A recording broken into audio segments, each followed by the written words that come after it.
Godbrother Jayadvaita Swami. Uh, momentarily, Yes, I he's saw online. it. Yes, all right. My obeisances to him and any other of my Well, I godbrothers. saw my Obeisances. Reminds me of a story before I begin. I often tell, but I don't think I've ever told it in New Jersey. And you all there are so fortunate to have His Holiness Jayadvaita Maharaj there so frequently. Are you still based there, Maharaj?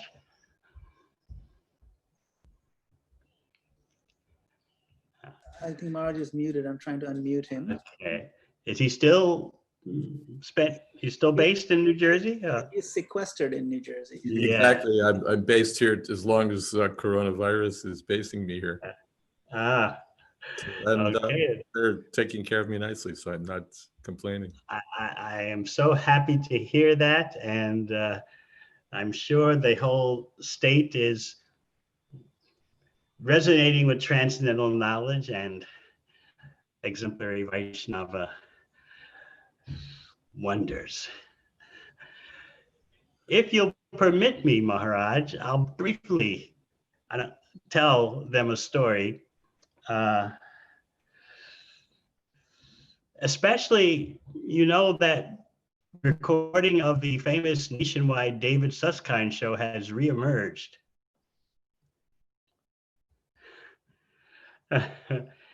And that was the first time I ever laid eyes on then Jayadvaita Das Brahmachari. This was a nationwide TV show back in 71 and 72. David Susskind was the king of the news world. That's back when everyone would watch the news at 6 p.m. before all this cable TV and multifarious news media, CNN, Fox TV, before all that. They were the big Mahajans, maybe 2 or 3 of them. So David Susskind was one of them. And he decided with his special feature show to focus on the Hare Krishnas. So I didn't see the original show in 1971. I saw a rerun in May of 1972. I was studying for my final exams at Yale, and my roommate was studying for his physics exams, and we decided to turn on the television to get some relief. And my roommate had a color TV, which was a rarity back then. And so we wanted to, take advantage of the facility and, hey, turn on the tube and get some relief from all these pressures from exams. And then what appears on the screen? These strange looking aliens wearing funny clothes. And from our point of view, as uncivilized Americans, there were so many ladies, looked nice, but they're all covered up completely. We couldn't understand what's wrong with these women. Now, as I often explain, because we were Yale students, we refused to watch television in the ordinary way. We had to distinguish ourselves from the proletariat, from the masses. And so we would watch television with the volume turned all the way down and then speculate on what was happening. And that way we would demonstrate our Ivy League pedigree, not simply Ivy League, but top of the Ivy League. So that's what we were doing. So when I saw these Martians, these aliens, I turned to my flatmate and said, we can't figure out what this is all about. I think we're going to have to turn the volume up. So we did that. And then we heard their talk. And when I watched this show a few days ago for the first time in, I guess, almost 50 years, I was so impressed by the purity, clarity, and simplicity of the devotees. They were just radiating Prabhupada's Sangha, Prabhupada's blessings. They were just giving straight answers without blinking an eye and full of enthusiasm. We offer the food to Krishna. And I remember I was watching Jayadvaita Brahmacharya and explaining, and then we take the remnants. No hesitation about not explaining what are remnants, but just the enthusiasm and the sincerity was so contagious as I look at it now. But when I saw it back then in May of 72, I was thinking, where are these guys at? This is unreal. I could never live like this. And then I particularly focused on Jayadvaita Das Brahmachari. I said, look at this guy with the glasses. He's lit up like a Christmas tree. What's he so happy about? And then they had devotees like Rupa Nuga, Rukmini Devi Dasi, Yogamaya Devi Dasi, Bhagavan Das, Yogeshwar Das, Bharadwaj Das, and they were all speaking so sincerely. But when they described their lifestyle, I turned to my roommate and I still remember my lamentable words. I said, these people have missed the goal of life. They have no idea what they're doing. They keep using the word bliss over and over again. That much I picked up. We're in bliss, do this and you'll be blissful. They keep talking about bliss. I tell you what, I said to my roommate, we'll invite them to one of our parties. We'll teach them what bliss is. 9 months later, I was in the Brahmacharya ashram. What happened? Just 9 months later, in February of 73. What happened was Srila Prabhupada's mercy coming through his books. And what triggered my taking shelter of his books was seeing those devotees on television, even though it seemed I had an unfavorable reaction. I thought their sincerity was so strange. And what came to my mind is, well, what are they doing about the problems of the world? As if I were doing something about the problems of the world. But anyway, what practicality do they have to offer? So we watched the whole show, including a ecstatic kirtan, because David Susskind wanted to see, what's this chanting all about? Can you demonstrate? And without a hesitation, all the devotees jump up and do a rip-roaring kirtan. This is nationwide TV, you know, and they just have no hesitation, no reservation. I don't know what ISKCON Communications would say about this this TV show today, because no one was saying politically correct buzzwords or nothing. It was just pure Hare Krishna enthusiasm, repeating whatever Prabhupada said. They would give the same exact explanations. No enhancements, no hand holding. But what I did remember, what did hold the hand of the viewer was such an overwhelming sincerity, clarity and simplicity and depth at the same time. I just thought, this is too strange. Who could ever think to live in that way? What happened a month later, after graduation? I was going to visit some friends in Jersey City. I don't know if that's how you pronounce it. Taking the tube from Manhattan to Jersey City, Journal Square. I got off at Journal Square and I emerged and I saw in the distance a brahmachari dressed like those same strange people I saw on TV, and he was holding some books. He did not approach me. I walked over to him and said, "Well, what do you have there?" Obviously, I was intrigued by what I saw on the television show. Otherwise, as I said, he did not approach me. I walked all the way over to the other side of the Journal Square setup and asked him, "What do you have there?" It was a Sankirtan devotee who looked like he was having a tough day. He was a new devotee and he was looking a bit down.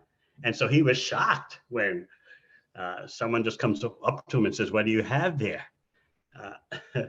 So I purchased Transcendental Teachings of Prahlad Maharaj,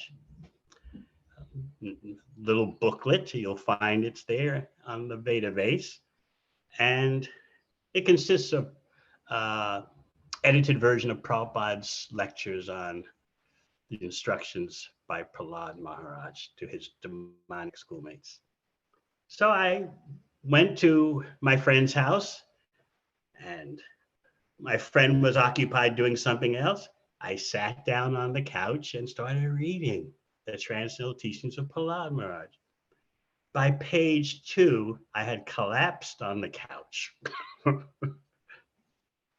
Prabhupada was quoting, paraphrasing Prahlad Maharaj, that why should you work so hard to get the same benefits that the cats and dogs get?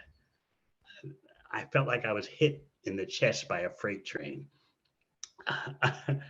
So on page 2, I decided, tomorrow I'm going to Greenwich Village. That's where all the esoteric bookshops are. I know exactly where to go. I'm going to get more books by this Swami whose name I can't pronounce.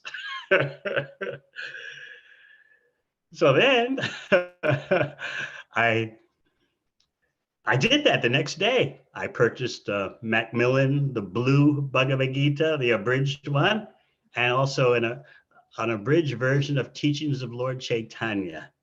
It was in the form of a booklet, a very reduced version. So I took those to where I was staying, 90th Street in Central Park West, my father's apartment, and I started reading and I said, I've never read anything like this. I've spent 4 years at one of the premier institutions in the world, and I've never heard someone speak with such authority and depth. Someone actually thinks they know what they're talking about and can actually go out on a limb and just say, this is the way it is. And where is this knowledge coming from? I've got to get more of this. But I can't take the risk in approaching those strange Hare Krishnas. I don't know what they're up to, but their literature is just unparalleled. So I know what I'll do. I'll order the books from their publishing house. So I wrote a letter to the Bhaktivedanta Book Trust asking, I'd like more books by this Swami. And from then on, every week I would order more and more books. I had everything that was published by them. Nectar Devotion, Krishna book, Ishopanishad, Teachings of Lord Chaitanya. And I would just read and read and read 4 hours a day for 6 months straight. But I wouldn't want to approach any devotees. Then finally in November of 72, after months of reading and rereading 4 hours a day, I got a message, a letter from the Bhaktivedanta Book Trust announcing the publishing for the first time in the West of the, how do we describe it? The edition of the first canto that was enhanced and improved in terms of Prabhupada's original Delhi printed Srimad Bhagavatam. So I said, this sounds inconceivably amazing. I can't wait for this to come in the mail. the BBT was presenting it in their flyer, in their brochure that they sent me as the encyclopedia of the spiritual world. I said to myself, this is amazing. You mean this is going to take all the themes of Bhagavad Gita and expand upon them? I can't wait. I've got to have this. So I said to myself, you're going to have to take the risk of approaching a devotee, those strange persons. Oh, what to do? Those impractical persons who have no solutions for the world's problems. Problems that you yourself, of course, are constantly thinking of, sure. And you yourself have so many solutions for sure. So I got on the train, 90th Street, and went to Port Authority because I knew that devotees regularly are there in Port Authority bus terminal distributing their books. So I did that, and I saw one lady devotee. I walked past her once to see if she would stop me. No. I walked past her twice to see if she would stop me. No. I said, okay, I guess I've got to walk up to her and have a brief encounter. This was my god sister, Devi Shakti Mataji, who has been in Vrindavan for, 40, 45 years. So I walked up to her and I asked what I thought was a routine question. I asked her, my first words, I said, do you have Srimad Bhagavatam? Her mouth just dropped. I didn't realize, of course, that this is not an everyday question, that someone on the streets of New York just walks up to you and asks, do you have Srimad Bhagavatam? Her mouth dropped, and then being an expert Sankara devotee, she quickly recovered. Oh, and how do you know about that? I said, I'm not here to answer any questions. I just want to know, do you have the book? But really, tell me, how do you know all about this? Again, I told her, look, do you have the book or do you not? She wouldn't answer the question. And then she said, I think you'd be interested to hear what we're trying to do here in New York. I said, I'm not interested in anything that you all do. I just like your books. I don't want to be like you. I don't want to become one of you. Can you please answer my question? No. Look, I've got a brochure for you. It talks about how we're trying to get a new building in New York. You could probably help with that. I said, what do you mean I help? I'm 21 years old, just graduated from university. I've got no intention to help anyone.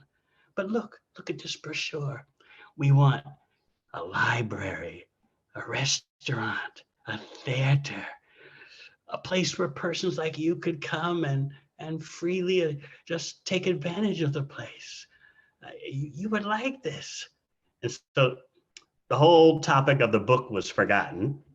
And she went on a 20-minute talk about the new building that you're trying to get and that I should help. I don't know why she did it. I guess you could say I was kind of fashionably attired, I'm embarrassed to say, and probably looked like I had some money, although I didn't think that. Anyway, she went on and on. I think that you can give a donation. I said, me give a donation? I've never given anyone a penny in my life in charity, and I don't plan to start now. No, I think you can help. I said, look, I tell you what, if I have something, I'll leave it to you in my will. Said, oh, God, you're 21 years old. You don't have a will. I tried this way and that way to escape. She wouldn't let me off the hook. And then finally, I made a big mistake. I said, even if I wanted to give you money, it's at my father's house. And He lives all the way up on 90th Street. She said, let's go. No, oh no. I'm supposed to go to the Upper West Side, 90th and Central Park West, and be seen with this strange looking girl who's wearing a yellow bed sheet. Because back then, you see, there weren't the whole multitude of saris from India. So generally, the ladies, if they were married, wore yellow bed sheets, and if they were unmarried, they wore pink bed sheets. And everyone wore gray sweatshirts, gray hoodies. So I'm thinking to myself, I'm going to take this young lady to my neighborhood and be embarrassed. I'm going to be embarrassed in front of all my neighbors, what to speak of my family. No way. But she was determined. Come on, let's go. So we got on the subway and we went to where I stayed. I told her, because my father's apartment was up on the 14th floor, so you stay on the sidewalk. Don't even come in the lobby with me. I'll go upstairs and I'll get something. So I went upstairs, came down with a check already written out. In today's financial value, I handed her a check worth $10,000, according to today's worth of $1. She took it very graciously and looked at it and said, I think you can double this. Oh no, are you kidding me? I think you can double this. I couldn't believe it. So then, now I recognize Super Soul tricked me. This was, I have to say, it was divine intervention upon my worthless self. I heard a voice in my heart saying, you are on the sidewalk surrounded by these tall apartment buildings. Everyone is watching you from their ceiling to floor windows, you know. They're all looking at you, talking to this strange girl. You'd better give her what she wants and get rid of her quick. Of course, I didn't know anyone in the neighborhood. It's New York, Manhattan, you know. But looking back now, I see I was, Mata Smritir Gyanam Apohanam Cha. Krishna's in the heart. From him comes all knowledge, remembrance, and forgetfulness. So I was bewildered. Oh no, I've got to give her something, get rid of her quick. Everyone is looking down from the apartments. They're seeing me talking to this girl with a yellow bed sheet and a strange mark on her forehead and a gray hoodie sweatshirt. And oh no. I went back upstairs, came down with another check. And in today's value of the dollar, that means I gave her a total of $20,000.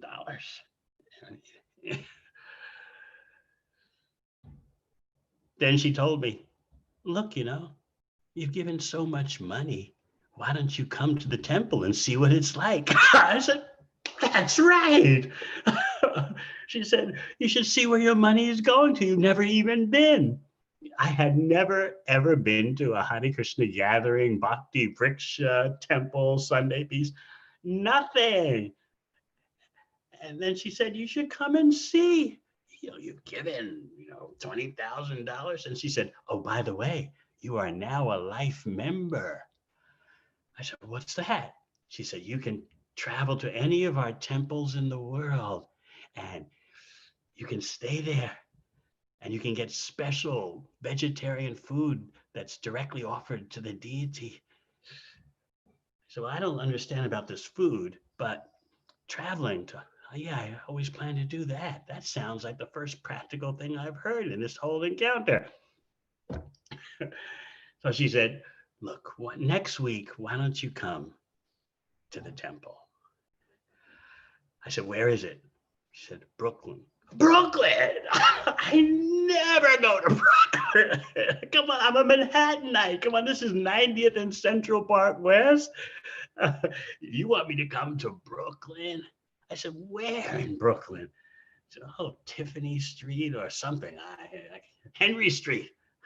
How do you get there? Like you take, the GG subway or something. I said, this sounds like a real Arctic expedition to me. Anyway, the next week I did do that. I was full of fear. I had no idea what I was going to encounter. I remember as I got off the subway and walked, as I got closer to the temple, I could smell the incense 1 block away. What's that? And then I heard this ching, ching, ching, ching, ching, ching, exotic sound. I was very nervous as I walked up the steps to the temple. I opened the door, and at that time they had an official greeter there, a godbrother named Chandrasekhar Prabhu, tall and very outgoing. As soon as they opened the door, there he was. Welcome, brother. You've come to the right place. Come on in. Take off your shoes. Go in the temple room. Move your feet around to the music. So all my anxieties, my worries were dissipated.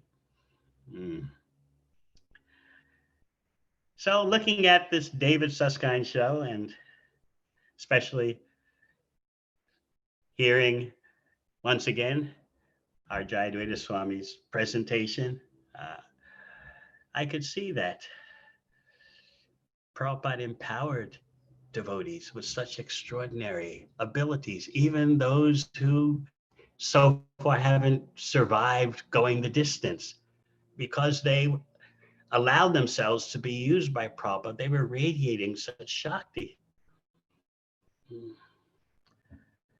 Extraordinarily amazing. So I had that good fortune of being treated that way by devotees, welcoming. And I remember my first few Sunday feasts there, I would single out, he probably doesn't remember it. Jayadvaita Maharaj probably doesn't remember it. I would single him out because I remembered him from the TV show. I remember even once, obnoxiously or proudly saying something to him like, I wanted to show him my knowledge. I read those prayers, those 8 prayers by Lord Chaitanya. Have you ever thought of publishing them as a booklet? And he just matter of fact told me, that's a very good idea. I will consider it. So I would always single him out. And then when I became a brahmachari, there was always a contest amongst the young brahmacharis. Back then there was Gopi Pranadana Prabhu, there was Dravida Prabhu, there was Agni Dev Prabhu, so many of us. So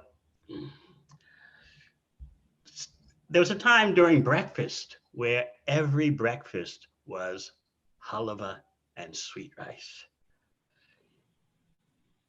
But we knew that the senior Vaishnavas would not, for some mysterious reason, eat all their halava. So the trick was to get a spot on the floor next to a senior Vaishnava, because the senior Vaishnava would always cut his mound of halava in half and not take it all. And then you could, by sitting next to the senior Vaishnava, you could, Prabhu, can I take that? So Jayadvaita Das Brahmachari was high on our list. You got to sit next to him because he'll never eat all his halava.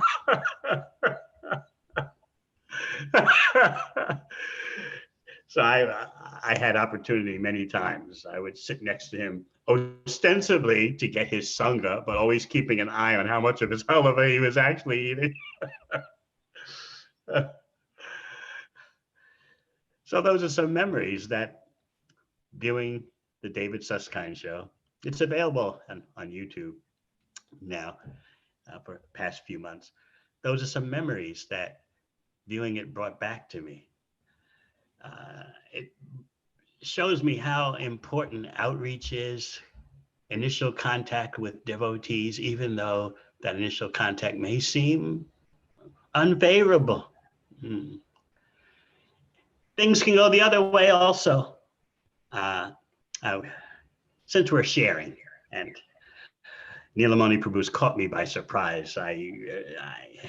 Anyway, I was just watching last week a YouTube video of my youngest brother, and I'll explain why I'm telling this. It's not for a mundane reason. My youngest brother, he is a chief administrative officer for Toyota North America, including Canada, US, and Mexico.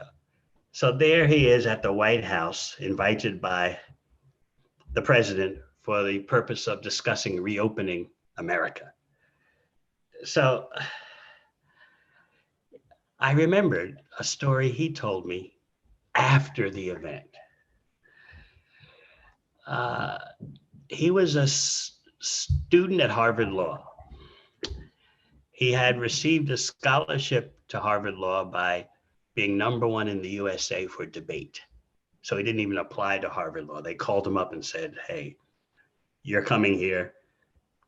Whatever money you need, no problem, you are coming. So while at Harvard Law, and he never told me this until after, he was studying ISKCON court cases, thinking he would be ISKCON's lawyer. He wasn't interested in the theology. He just thought this would be the most interesting career. Instead of just dry corporate law, I could be dealing with trend-setting cases. He studied the Sankirtan airport cases. He studied the brainwashing cases. And then, without telling me, one day he walks over from Cambridge, where Harvard is, to the Boston Temple. And he knocks on the door. Here he is, a clean-cut guy, you know. He knocks on the door. Someone opens the door, and he says, he doesn't say he's my brother. That's the whole older brother, younger brother thing, you know. So he says, my name is so-and-so. I'm a Harvard Law student. I've been studying ISKCON court cases very extensively. I'd like to know if you could use any legal help. Nope, we have our own lawyer. That was it. Didn't even invite him in. He was crushed. I guess you could say too much ego or whatever, but he was crushed. He didn't tell me this until 5 years later. So that's another angle in how hospitality can bring you in or drive you away. So he married a Harvard Law graduate. That's 2 of them. And now there he is, holding forth at the White House. Let's see if we can still kind of bring him some service and get him to do something. He actually has done something under the table as assistant U.S. attorney on Wall Street under Rudolph Giuliani. Yeah, he did a lot of finagling so that New Vrindavan would not lose its property. When I remind him of what he did these days, he, in a typical lawyer's way, says, I don't remember. But anyway, he did do some service, but I'd like to see that he does more service. Just when I was giving up hope on him, last year, my 60-year-old sister on my birthday calls me up and says, I haven't told you this, but I've been following your lectures on YouTube. Today's your birthday, and I want you to know I'm chanting 16 rounds and following the regular principles. I've talked to her for less than 1 hour in 42 years. So you just don't know how things are going to turn out. Who would have ever thought that judging by my initial reaction to the David Susskind show, who'd ever thought that I would have been favorable in any way or purchased books? Who would have ever thought that my sister would do what she's doing now. And that was October, 7 or 8 months ago. She's rising in the morning at 4 a.m. and chanting all around, and reads Bhagavatam for a minimum of 1 hour a day, most of the time more. I couldn't have predicted this. And someone could have said that about me. Someone did say it about me. When I told this story to His Holiness Bhakti Tarup Maharaj, the story of my watching David Susskind and my reactions in dealing with devotees, he's usually very, as you all know, Bhakti Tarup Maharaj is very sweet and very careful about what he says, but he couldn't stop himself from blurting out, "Now I know anyone can become a devotee."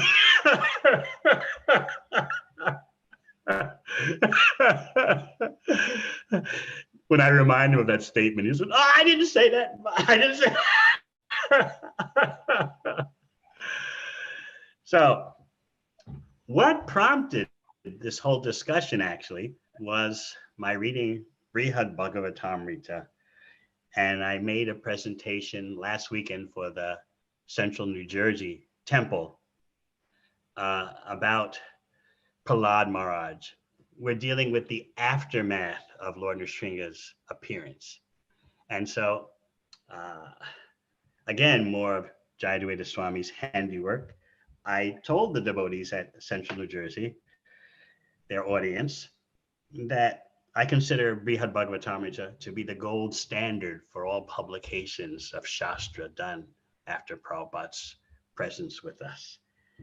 It is so exquisite, and it's setting the standard for all publications to follow.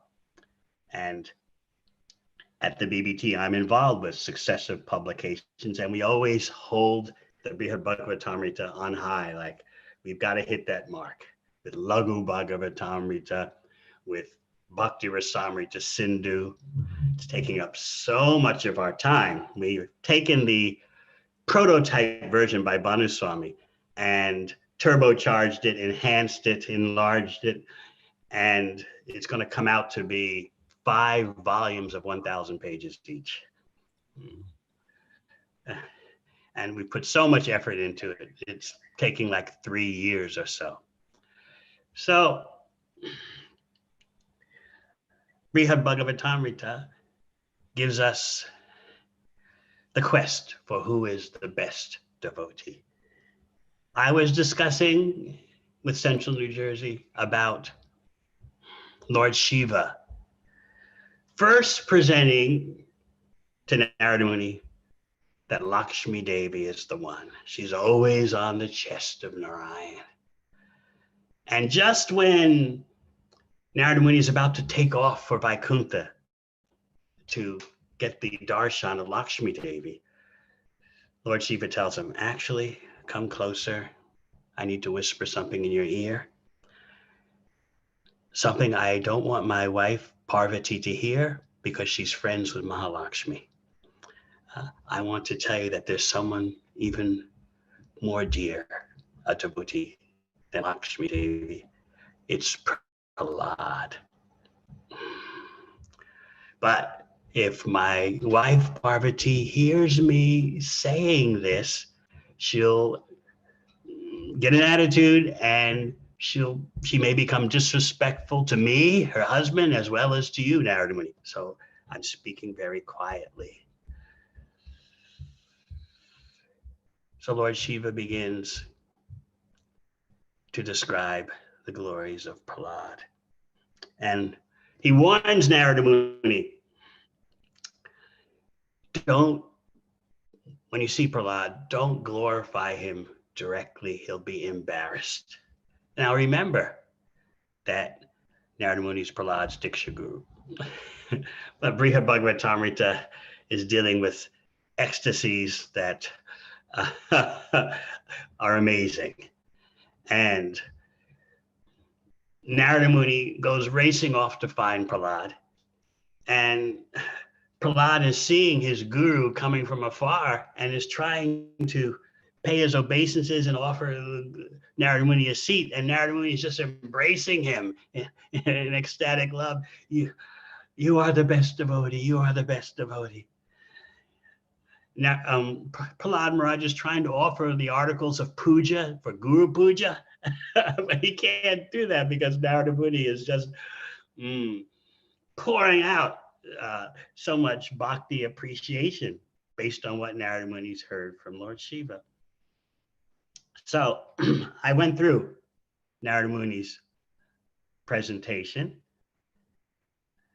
and then it's time for Prahlad's rebuttal. And this is going to be very interesting because the disciple is going to give a rebuttal of what his guru has said about him.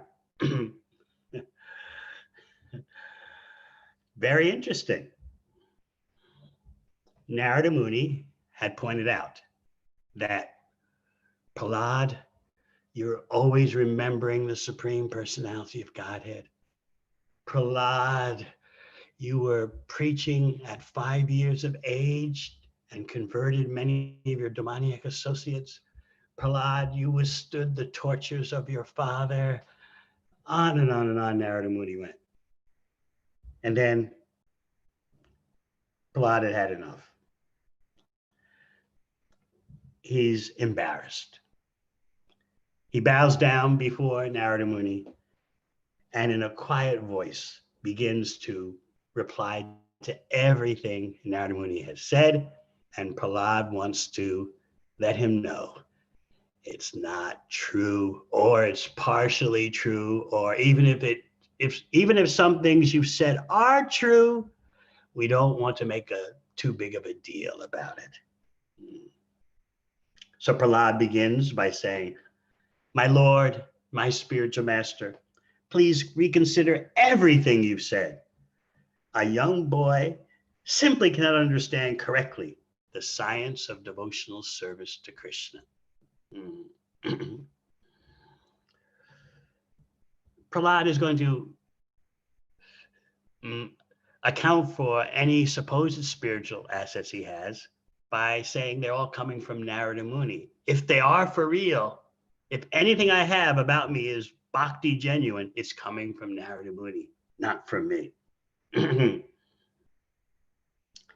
He doesn't want to hear that he's a great devotee. Now, Sanatana Goswami's commentary, adapted by Gopi Prananda Prabhu, points out that Prahlad only denies some of Narada Muni's claims about Prahlad's greatness. Others he deflects or puts in a different light. He says, I could only withstand the tortures of Hiranyakashipu because of the internal potency of the Lord, not so much something to do with me personally. It's the protection that the Lord awards all his devotees. Yes, some of the Daitya demon children became devotees by my preaching, but why do you make such a big thing about that? When you want to talk to children, it's very easy to get another child to do that. That doesn't mean I'm special. I was just sent to do child's work. Why make me into a big preacher when I'm just like a prop in a play, a necessary prop, because I'm a kid and I'm talking to other kids. As far as my ecstatic chanting and dancing in remembrance of Krishna, it's a natural effect of pure bhakti. Doesn't mean I'm great in any way. Lord Nrsingadev and Narada Muni deserve all the credit. So Prahlad is just beginning. He wants to establish that he has not received Krishna's special mercy. Only a proper candidate can receive Krishna's special mercy, Prahlad says. And he says, I'm not a proper candidate. So why, merely by looking at my so-called ecstatic symptoms, should you should you conclude that I am a great devotee. You're misreading the whole situation, or you're exaggerating. It's very interesting, the disciple dealing with the spiritual master in such a way. I want to point out, just as a sidelight, and it's very tiny and it's curious. One devotee told me very emphatically that she had a dream of Srila Prabhupada, very vivid. And of course, dreams of Srila Prabhupada are not ordinary. We don't take them as Shastra, but in terms of personal realization, especially for devotees who never saw Prabhupada when he's physically present, who weren't around at that time, when they have a dream of Prabhupada, they know, I can't make this up. I've never seen him before in my life. So this devotee was saying that I happened to be giving class. And as I was giving class, when she was present, Prabhupada walks in the room. And according to her dream, he says to me, thank you for coming with me. And I replied, no, Srila Prabhupada, thank you for picking me up. And then, according to her dream, Prabhupada responds, oh, you dare correct me? You become so big now that you're going to correct me? I was, in her dream, I was shaking. Right? And according to her dream, Prabhupada breaks out in a smile and says, actually, you always say whatever I say, but you just say it in your own way. So my point is that in a much, much, much greater context, here you have Prahlad Maharaj editing Narada Muni. Sometimes editing the books is a controversy, or as we say down under, a controversy. Everything depends on the relationship between the disciple and the guru. And here Prahlad is venturing out on a limb, and he's refuting things, he's editing things, he's changing things that Narada Muni said.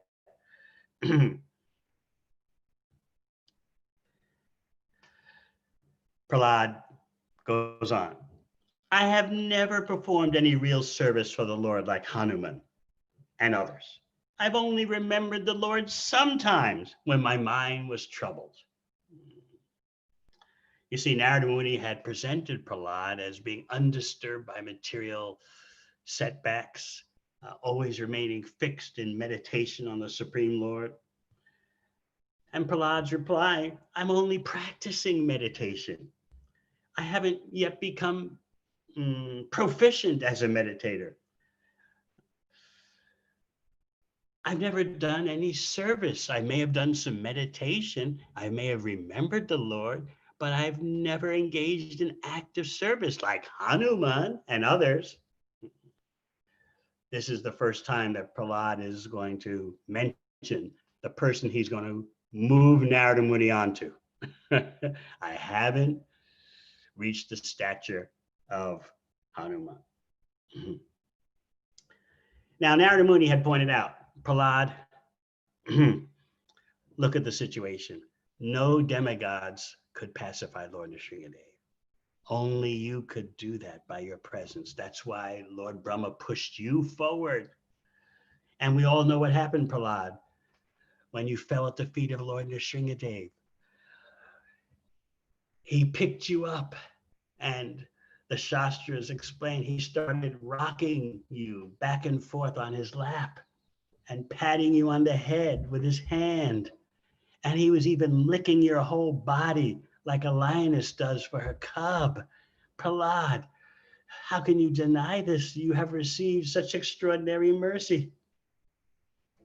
But Prahlad replies, some consider such affectionate behavior to be merely a false show of Maya, and others consider it just a display of your pastimes.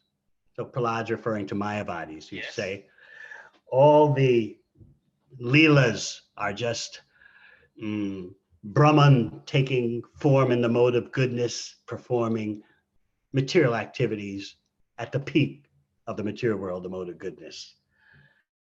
So Prahlad is saying some consider this affectionate behavior to be illusory. Others say, even though it's real, this behavior is just happening because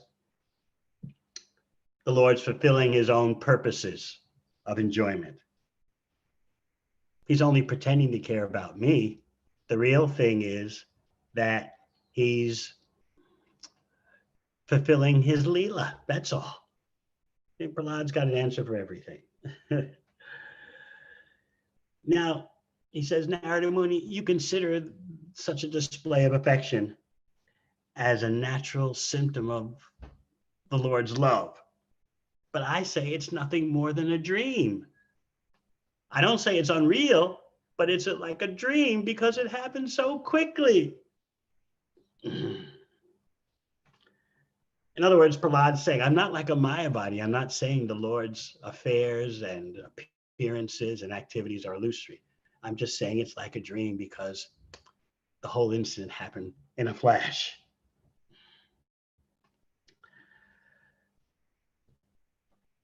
And then Prahlad once again refers to Hanuman.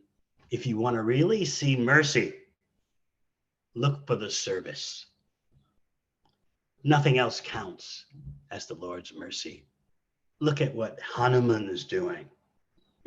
Why focus on small displays of affection?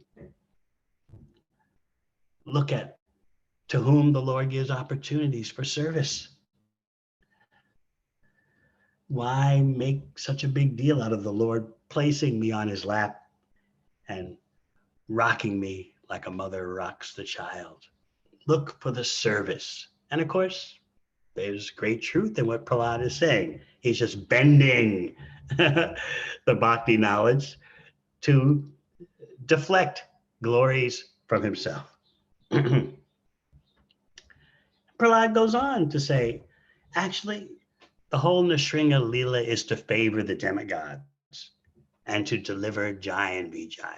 Why do you say it's all about me, Narada Muni? Lord Nrsingadev wanted to uphold the words of Lord Brahma. He wanted to uphold the words of the four Kumaras when they cursed Jai and Vijay. These were the only reasons for his pastimes. The Lord had to fulfill the benediction of Brahma, which made for Hiranyakashipu's immunity to death in so many circumstances, but still, Hiranyakashipu had to die. And remember way back to when Prahlad was in the womb of his mother and Narada Muni was giving instruction, which the mother forgot, but Prahlad remembered. The demigods had thought, Indra especially had thought, let's terminate this situation. We've got to finish off the possibility that Hiranyakashipu's child can take birth, because if Hiranyakashipu's being so bad, we dare not imagine what his son is going to be like. We've got to do something rare and unusual. We have to terminate the situation. And then Narada Muni appeared and said, you can't kill this child no matter how you try. And just by hearing that, the demigods accepted the sound vibration, circumambulated the mother who had Prahlad in her womb and left. It's amazing the power of hearing. I was just discussing that point with some devotees yesterday.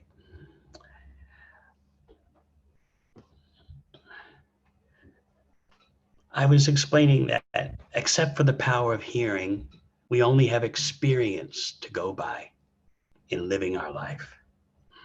There's a popular saying that life can only be lived forward, but it can only be understood backwards. Hindsight is 20/20. You must move forward but you really don't know what you're doing. But looking back, then you can understand, oh, I shouldn't have done this, I should have done that. Sound vibration prevents us from being massacred by such an enigma. By hearing, we can move forward with understanding. I often point out the old saying, experience is the best teacher. And I point out that so many of us have forgotten the second half of that motto. Most persons don't even know it has a second half. Experience is the best teacher because a fool will learn no other way. Most persons have never heard that. They just go on reciting, experience is the best teacher, experience is the best teacher. Are you experienced? Our method is Shabda, sound vibration. And so the demigods heard from Narada Muni and accepted. Prahlad is going to be so insistent to Narada Muni that I'm not a big deal at all. And what's the final proof? Look, Lord Nrsingadev gave me a kingdom. That shows I'm a materialist, isn't it obvious? That shows I have not received even the slightest particle of his mercy. Remember in the 7th canto Bhagavatam, when Lord Nrsingadev tempted Prahlad. I spoke a lot about this in last week's class at CNJ. He tempted Prahlad. Ask any benediction you want. It is my pastime that whoever approaches me never has to go anywhere else to ask for something. It's my pastime to fulfill all the desires of my devotees. Prahlad, ask anything you want. And according to Brihad Bhagavatamrita, Nrsingadev was pushing Prahlad again and again. Prahlad, take a material benediction. Even take Param Padam, take Vaikuntha. And again, Prahlad would say, I don't want a material benediction. I don't want. I simply want eternal devotional service to you. So after that extraordinary scene of temptation, and then Prahlad's declaring that he's simply the eternal unmotivated servant, Lord Nrsingadev says, okay, I want you to take up the role of king until the end of the reign of Manu. Go through all the motions of doing the Vedic formularies and rituals without having your bhakti heart invested into them, but just to set an example for the rest of the people. Show the proper way of good karma, while in your heart you are the bhakta. Prahlad is saying to Narada Muni that Lord Nrsingadev's ordering me to be king shows where I'm really at. Actually, though, of course, the service is one of compassion. Prahlad is going to take up his duties as king simply to show mercy to the living entities, because that's the heart of Prahlad. But Prahlad is now saying to Narada Muni, I was awarded the opportunity of being king just because I'm so attached to material opulence. That's actually certainly not the case, of course. You may remember the example of Sudama Brahmana. He visited the Lord in Dwarka and then left without apparently getting anything. His wife had urged him, go see your old childhood friend, Krishna in Dwarka. Surely he'll give something to you once he sees how poverty-stricken you are. Sudama never had it in mind to ask any material benefit from the Lord. But he thought, my wife's pushing will give me a chance to see my old friend Krishna. That's all. So, all right, I'll act according to her prompting, but my motivation is different. And then, briefly speaking, when he left the palace and Lord Krishna walked him to the gate of the palace, when he left, apparently with nothing, he was glorifying Krishna. My Lord is so wonderful. He didn't give me a penny. He knew that if I would get from him the slightest bit of opulence, I'd fall down. How kind he is, how wonderful he is. Of course, when Sudama would return home, he'd be in for a shock. But just think, this is bhakti. Could we actually do this? My Lord didn't give me anything. Here's Sudama in such a poverty-stricken situation, and he's glorifying the Lord. He knows where I'm at. He knows the slightest bit of opulence would have finished me off. How kind he is. So this is one example given that based on Prahlad's statement, the understanding is that material opulence is not the real benediction of the Lord at all. But Prahlad is overlooking his extraordinary contribution in terms of compassion for the fallen souls and arranging as king for their elevation.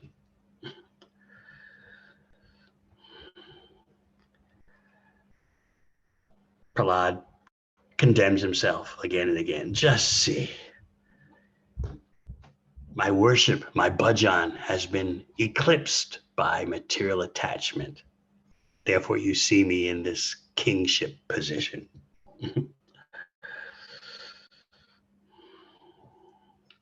So these are just some of the objections raised by Prahlad Maharaj, and some of the deflections and some of the adjustments he made to what narratively pointed out about his glories. And of course, Prahlad is going to pass the glories on to someone else, as what continuously happens in Bhagavatamrita. Each of these extraordinary devotees always points to someone else. That one is the real devotee. You don't know what you're talking about by glorifying me. Let me point out who has the real bhakti. All right. So I thank you so much for your kind association. I thank Nilamani Prabhu and Madan Gopal Prabhu for seemingly impossibly getting this together, because anyway, but in response to their sincerity and their dedication, I was coming out of the shower when Nilamani called me on WhatsApp. I said, I didn't receive any notice. And I said, all right, give me 10 minutes. Let me put on some tilak. Let me set up my computer. I don't know how I'm going to do this, but some other, I was able to do it by the blessings of the Vaishnavas. So I thank you all very much. And Thank you very much, Maharaj. And thank you also, Jayadvaita Maharaj, for joining us. Jayadvaita Maharaj has been the rock of our yatra here. He's giving classes 3 times a week on this channel. And we have 8 programs on this channel during the week. And we have wonderful speakers such as yourself. And I want to thank you, Maharaj, for taking us out of our miserable existence in New Jersey and transporting us to the, your wonderful adventures in Manhattan, and how you came. It was so mind-blowing and quite astounding, the mercy of the devotees and how devotees operate and do such unusual things, and they continue to do that. And we were really appreciating and how beautifully you narrated it, and how we can't take anyone for granted, no matter how educated or not educated they are, no matter what background they're coming from. These are all special souls that Krishna brings to the door. So yes, you don't know how it's going to turn out. Yes. So that's a lesson for me and for all of us to take home, is that always keep our hearts and doors warm and open to everyone and anyone who comes to the to the doorstep of Srila Prabhupada. Yes, I'm so eager to be there with you, especially with Jayadvaita Maharaj there. But I'm trapped in New Zealand. They don't allow any flights. They're determined to stamp out the virus completely. What can I do? I'd love to be there with you all. For example, in Australia, if you want to try to fly out of Australia, you have to apply to the federal government. This is how strict they are. So I'm trapped and devoid of your mercy.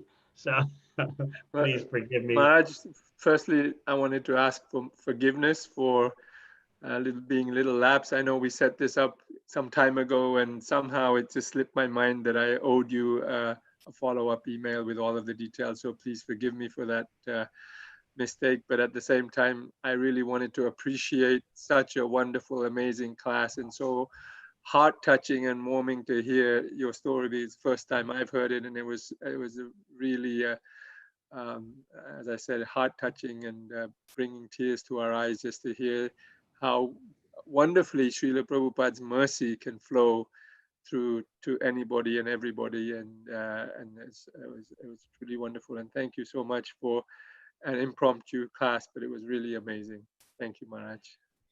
Nilamani Prabhu, just seeing your smiling, shiny face is all the payoff I need. I thank you so much. Thank you, All Maharaj. right. Hare Krishna.